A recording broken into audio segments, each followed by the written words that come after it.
ભરૂચ શહેરમાં માત્ર 1.5 મહિનામાં શ્વાનના કરડવાના 1094 જેટલા કેસો સિવિલ હોસ્પિટલમાં નોંધાયા છે, જેના કારણે શહેરીજનોમાં ભયનો માહોલ જોવા મળી રહ્યો છે. ત્યારે national action plan for dog mediated rabies elimination from India 2023 અંતર્ગત શહેરમાં રખડતા શ્વાનોથી થતા હડકવાને નિયંત્રિત કરવા અને તેમની સંખ્યામાં ઘટાડો કરવા રાજ્યની નગરપાલિકાઓમાં રસીકરણ અને ખસીકરણનો કાર્યક્રમ હાલ કાર્યરત છે. જેના અનુસંધાને ભરૂચ નગરપાલિકા દ્વારા પણ 1 જાન્યુઆરી 2026થી પાલિકા વિસ્તારના અલગ અલગ વોર્ડમાં શેરી શ્વાનને પકડી તેનું રસીકરણ અને ખસીકરણની કામગીરી કરાઈ રહી છે. આ અંગે ભરૂચ નગરપાલિકાના મુખ્ય અધિકારી હરીશ અગ્રવાલે જણાવ્યું છે કે ગુજરાત સરકાર અને હાઈકોર્ટના આદેશ મુજબ આ કામગીરી શરૂ કરવામાં આવી છે, જેમાં દાહોદની સંસ્કાર એજ્યુકેશન ટ્રસ્ટ નામની સંસ્થાને આ કામગીરી સોંપવામાં આવી છે, જેના તેમને એક શ્વાન દીઠ 2400 રૂપિયા પણ ચૂકવવામાં આવી રહ્યા છે.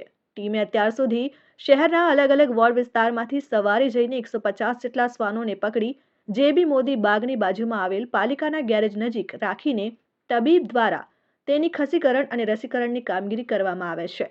ત્યારબાદ તેમને 5 દિવસ દેખરેખ હેઠળ રાખી ખોરાક આપી તે સ્વસ્થ બને એટલે જે સ્થળેથી લાવ્યા હોય ત્યાં છોડી દેવામાં આવે છે, જેના કારણે શ્વાનની વસ્તી નિયંત્રિત કરી શકાય છે.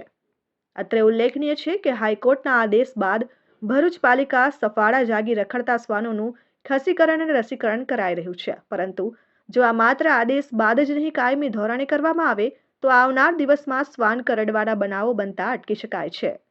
એબીસી બર્થ કંટ્રોલ રૂલ્સ અંતર્ગત શહેરી વિસ્તારની અંદર શેરી કૂતરાઓ, શેરીમાં રખડતા કૂતરાઓની વસ્તીમાં વધારો ના થાય અને એમની સંખ્યા ઘટે, સાથે સાથે એમને હડકવા વિરોધી રસી પણ આપવાની થતી હોય છે.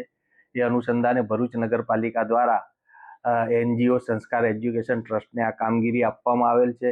અત્યાર સુધી લગભગ 150 જેટલા શેરીના રખડતા કૂતરાઓનું ખસીકરણ કરવામાં આવેલ છે અને રસીકરણ પણ કરવામાં આવેલ છે. જે જગ્યાએથી કૂતરા ઉપાડવામાં આવે છે એ જગ્યા એ કૂતરાઓને અમારા શેલ્ટર હોમમાં રાખી ત્યાં ઓપરેશન કરવામાં આવે છે, એમને રસીકરણ કરવામાં આવે છે અને એમની જે રૂઝ આવે ઓપરેશન પછીની, ત્યાર પછી જે વિસ્તારમાંથી એમને લીધેલો હોય એ જ વિસ્તારની અંદર પરત મૂકવામાં આવે છે.